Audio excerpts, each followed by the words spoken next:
भाई पहले तो भारतीय आर्मी चीफ ने जो धमकी दी है ना, वो आप उसको सुन लें, उसके बाद बात करता हूं बाकी की। सुनवाएं।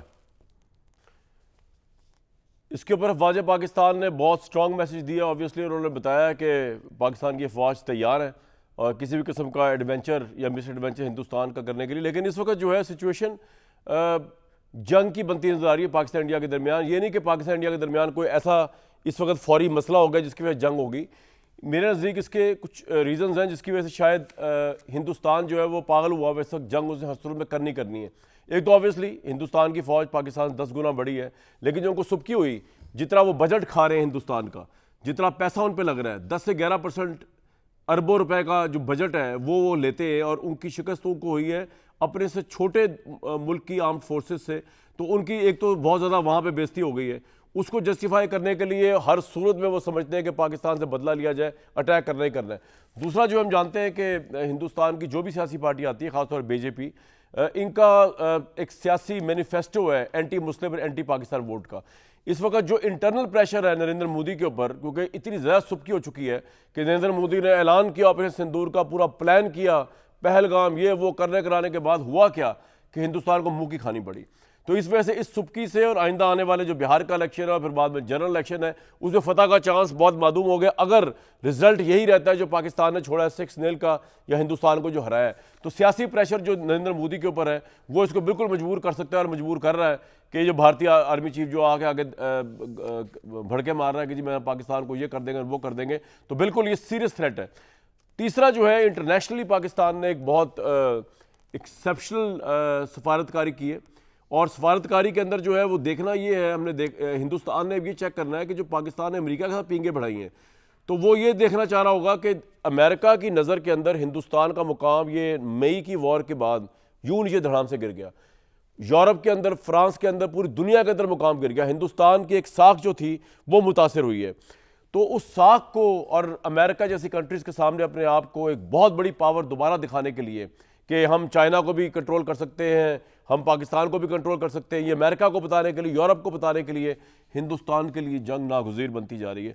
तो मेरे हिसाब से ये जो इसने बातें भारतीय आर्मी चीफ ने की, हवा में नहीं की, ये इनकी प्लानिंग है, ये चाहते हैं। इनकी बहुत सुबकी हुई है सफारतकारी के मैदान में, इंटरनेशनल होराइजन में, लोकल पॉलिटिक्स में, और मिलिटरली इनकी बड़ी सुबकी हुई है। और इस सब का बदला लेने के लिए जंग की तरफ ये बढ़ना ही चाहते हैं। पाकिस्तान क्या करेगा इस सिलसिले में, पाकिस्तान कितना सीरियस ले रहा है, इस पर ज़रूर बात करेंगे। लोकल पॉलिटिक्स से इमरान खान की डिस्कशन गायब होती जा रही है, इमरान खान पे बात नहीं हो रही, इमरान खान क्या इररेलेवेंट होते जा रहे हैं। और बाकी ये तो जंगें चल रही हैं, एक बिला वजह की नूरा कुश्ती भी चल रही है, उस पर भी बात कर लेंगे कि वो जो नून लीग और पीपल्स पार्टी नूरा कुश्ती चल रही है, उससे और किसी की सीट जाए ना जाए, अगर पीपल्स पार्टी सीरियस हो गई, मरियम साहिबा तो वहीं पर मौजूद रहेंगी, शहबाज शरीफ साहब की सीट खतरे में पड़ सकती है। तो ये देखना पड़ेगा कि ये सारी जंग इसलिए तो नहीं हो रही।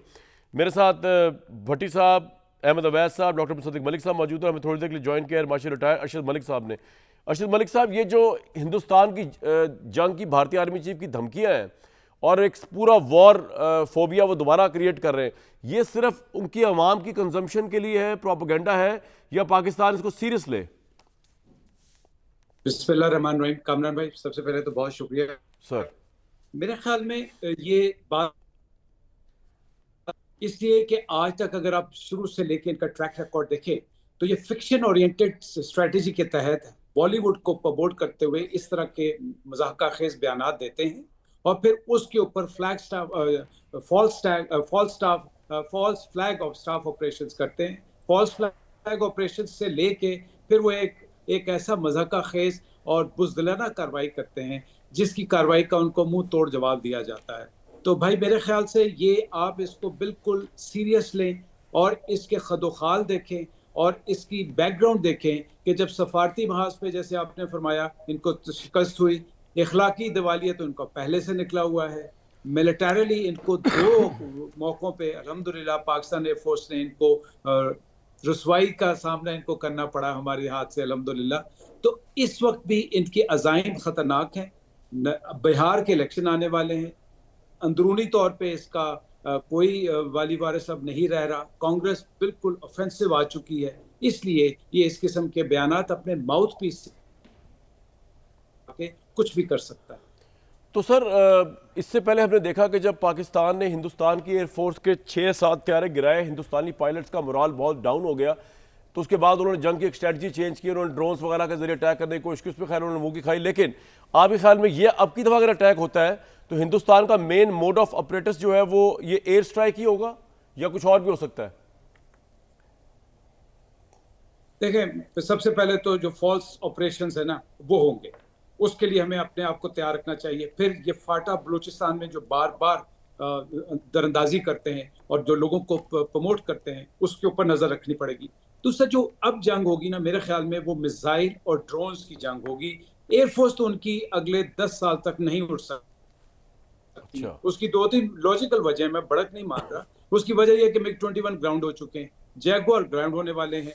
उनका जो मिग 29 है वो मेंटेनेंस के बहुत सीरियस इश्यूज से दो चार है, और जो राफेल है उसकी अभी तक उनकी ऑपरेशनलाइजेशन उस तरह नहीं हो सकी। इसका और फिर जो एक मोरल होता है एयरफोर्स का, जिसके 7 जहाज अब गिर जाएं और 2 जहाज पहले गिर जाएं, और उनके उस नंदन जो अभिनंदन था उसको आप हीरो बना दें, तो आपके ख्याल में क्या प्रोफेशनल को शर्म नहीं आती? उनको क्या पता नहीं होता कि अभिनंदन तो अपना जहाज गिरवा के आया था, उसको हीरो कैसे बनाया जा सकता है? सो एयरफोर्स के तो उनके मोरल इस काबिल नहीं है।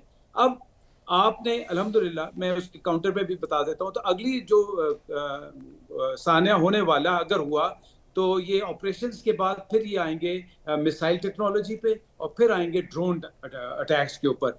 फिर मेरा एक खदशा है, जो कि मैं अल्लाह करे गलत भी हो, कि इन्होंने कुछ एरियाज शायद मार्क किए हों कि सरकरीक की तरफ से ये अपनी नेवी को लेके आएं और कुछ एरिया को कैप्चर करने की कोशिश करें। इसी तरह कश्मीर में कुछ एरिया को कैप्चर करने की कोशिश करेंगे, बिकॉज उससे पहले सिर्फ अटैक होते थे। तो शायद कामरान भाई, अभी जी। हमें अपने जो हमारे पॉलिसी मिलिट्री प्लानर्स हैं उनको ये देख।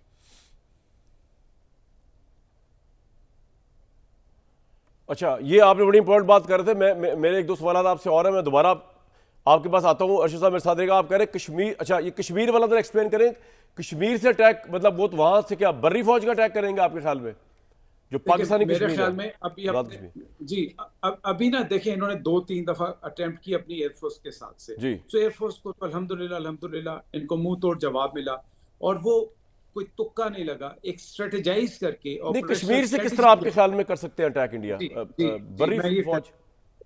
जी, अब ये अपनी बड़ी फौज और मिसाइल टेक्नोलॉजी और अच्छा। ड्रोन टेक्नोलॉजी के साथ आएंगे, और कुछ हमारे इलाके पे कब्जा करके ब्लैकमेलिंग की पोजीशन में आएंगे। ये मेरा एक तज्जिया है। ठीक है।